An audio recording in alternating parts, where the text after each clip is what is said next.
نحمده ونصلي على رسوله الكريم اما بعد فاعوذ باللہ من الشیطان الرجیم بسم اللہ الرحمن الرحیم۔ اللہ تعالیٰ کے فضل و کرم سے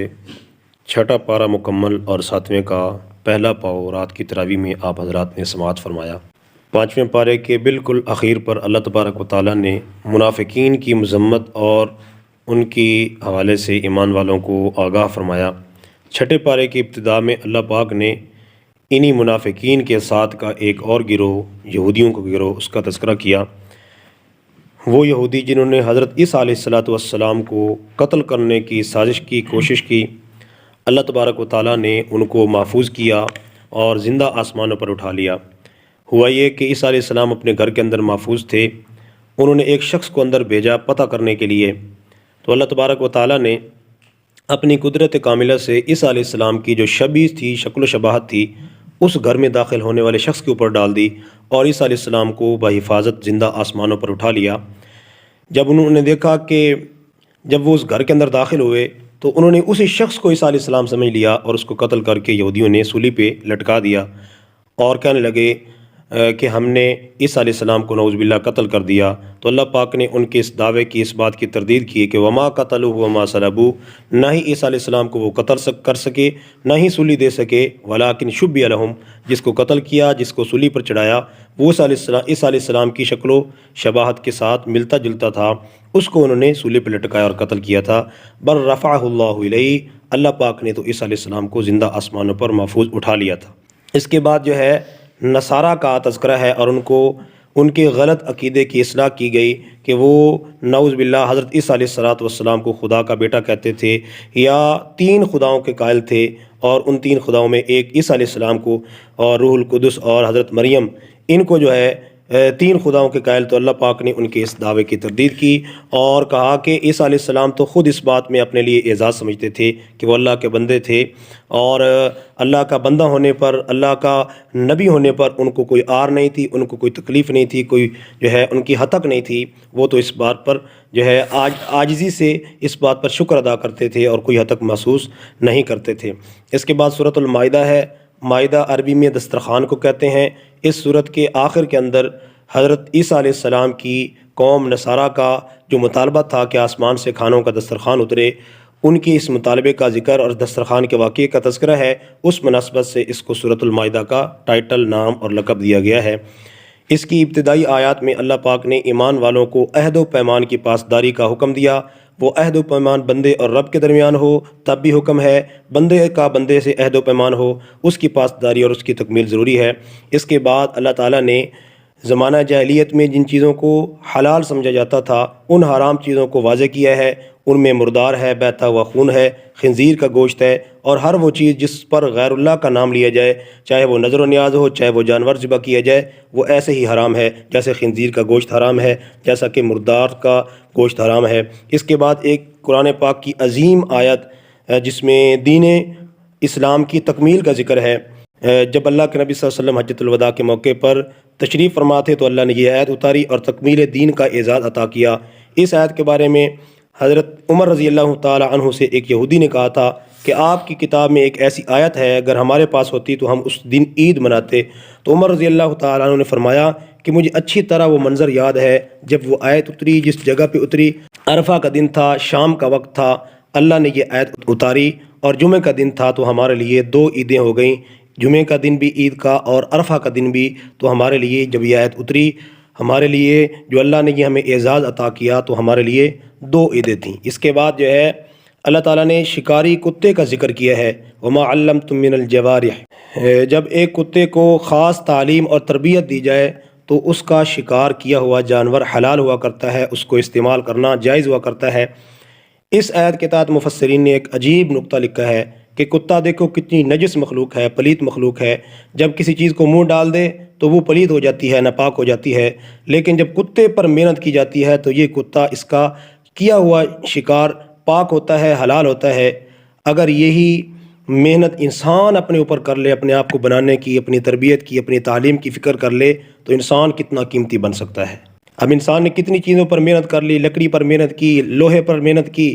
جدید چیزوں پر محنت کی تو ان کو کیا سے کیا پہنچا دیا، نہیں محنت کی تو انسان نے اپنے اوپر محنت نہیں کی کہ اللہ پاک نے اس کو کتنا قیمتی بنایا اور کس مقصد کے لیے پیدا کیا، کیا ذمہ داری اس کے سپرد لگائی ہے، انسان اس کو بھول گیا اور اس مقصد سے غافل ہو گیا۔ تو آج دیکھ لیں کہ انسانیت کی کتنی وقت رہ گئی ہے، مچھر اور مکھی سے بڑھ کر اس کی قیمت اور قدر و قیمت نہیں رہی۔ تو انسان کو چاہیے، ہمیں چاہیے کہ ہم اپنی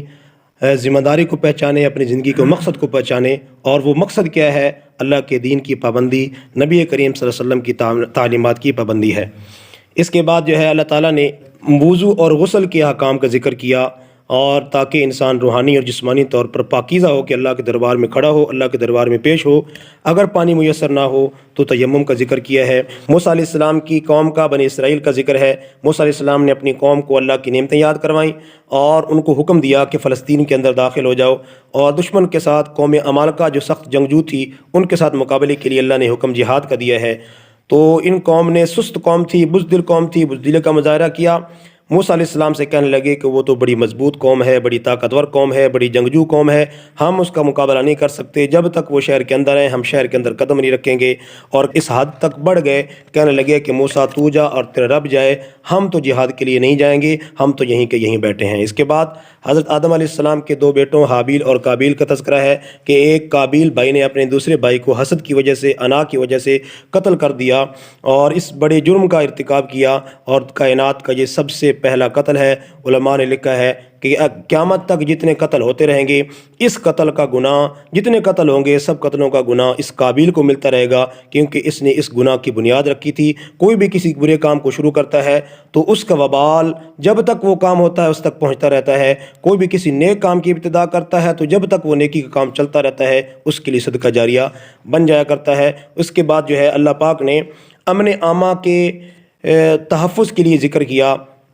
اسلامی سزاؤں کا ذکر کیا کہ جو ڈاکہ زنی اور اس طرح کی جرائم میں ملوث ہو اس کی سزا کا ذکر کیا ہے۔ بعض اوقات ان کا ہاتھ کاٹے جائیں، ان کو سولی پہ لٹکایا جائے اور ان کو قتل کیا جائے، تو یہ احکام مذکور ہیں۔ اس کے بعد اللہ تعالیٰ نے چوری کرنے والا مرد اور چوری کرنے والی عورت کی سزا کا ذکر کیا ہے کہ ان کے ہاتھ کو کاٹا جائے۔ تو اسلام کی جو سزائیں ہیں یہ بڑی مبارک ہیں۔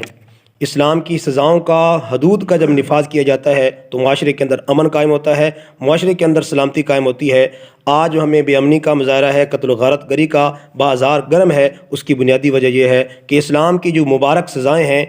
تو ان کا نفاذ نہیں ہے۔ جب چور کو پتہ ہوگا کہ میرے جرم کے ثابت ہونے پر میرا ہاتھ کاٹا جائے گا، قاتل کو پتہ ہوگا کہ میرے قتل پر مجھے بھی بدلے میں قتل کیا جائے گا، تو وہ قدم اٹھانے پر جو ہے 100 بار سوچے گا۔ تو آج کل کے دور میں سعودیہ کے اندر جو ہے کچھ نہ کچھ اسلامی سزاؤں کا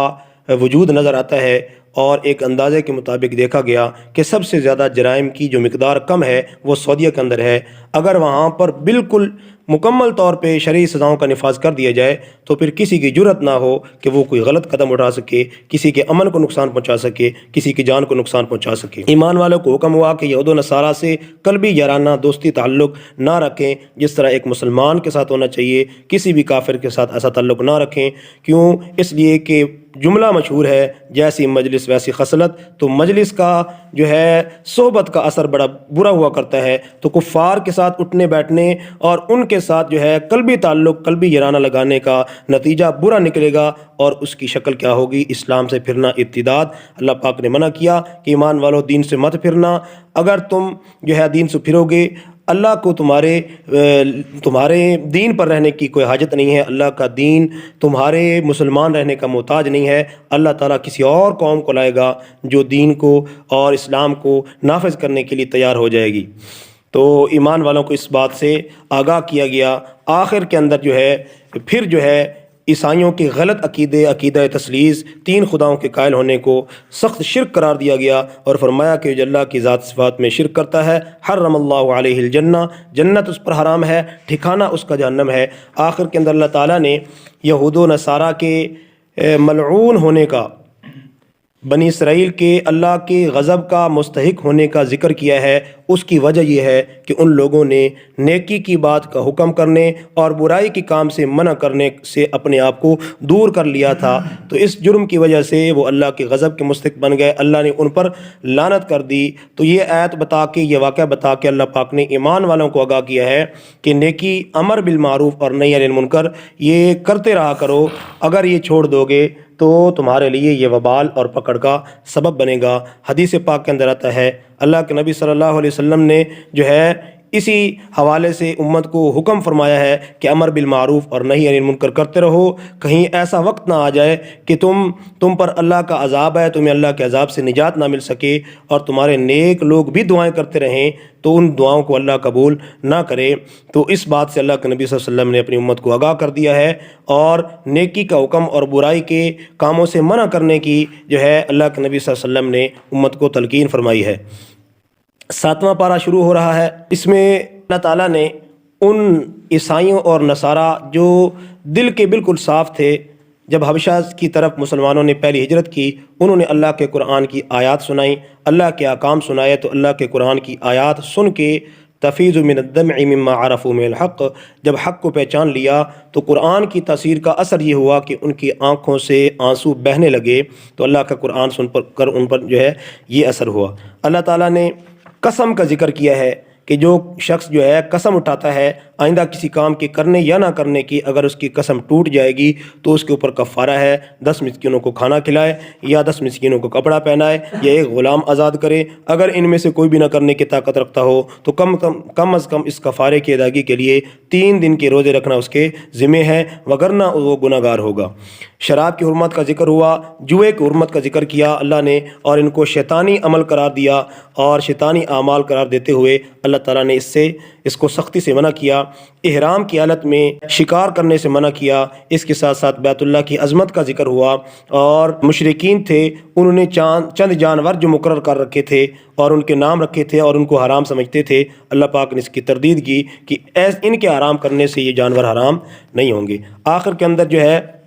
دسترخوان والا قصہ مذکور ہے، اور پھر جو ہے عیسیٰ علیہ السلام سے قیامت کے دن جو اللہ کے دربار میں پوچھا جائے گا کہ اے عیسیٰ، کیا تم نے اپنی قوم کو، اپنے لوگوں کو کہا تھا کہ تمہاری ماں کو اور تمہیں معبود بنا لیں؟ تو عیسیٰ علیہ السلام اللہ کے دربار میں ہاتھ جوڑ کے گزارش کریں گے کہ اے میرے مولا، تو سب کچھ جانتا ہے جو میرے دل میں ہے، تو نے جو مجھے کرنے کا حکم دیا تھا میں نے تو ان کو یہی بتایا ہے، ان کے اس شرک والے کام سے، ان کے اس بد عملی سے میرا کوئی تعلق نہیں، میں ان سے براءت کا اعلان کرتا ہوں۔ اے اللہ، یہ تیرے بندے ہیں، تو ہی جانے اور ان کا کام جانے، تو ان کو بخشے تب تیری مرضی، تو ان کو نہ بخشے تب تیری مرضی، میرا ان کے ساتھ ان کے اس عمل میں نہ ہی میں شامل ہوں اور نہ ہی میں نے ان کو کرنے کا حکم دیا ہے۔ آخر کے اندر اللہ تعالیٰ کی قدرت، اللہ کی بادشاہت، اس کائنات پر اللہ کی قدرت کا ذکر کرتے ہوئے سورہ مائدہ کی تکمیل کر دی گئی ہے۔ اللہ تعالیٰ ہمیں سمجھنے کی اور عمل کی توفیق عطا فرمائے۔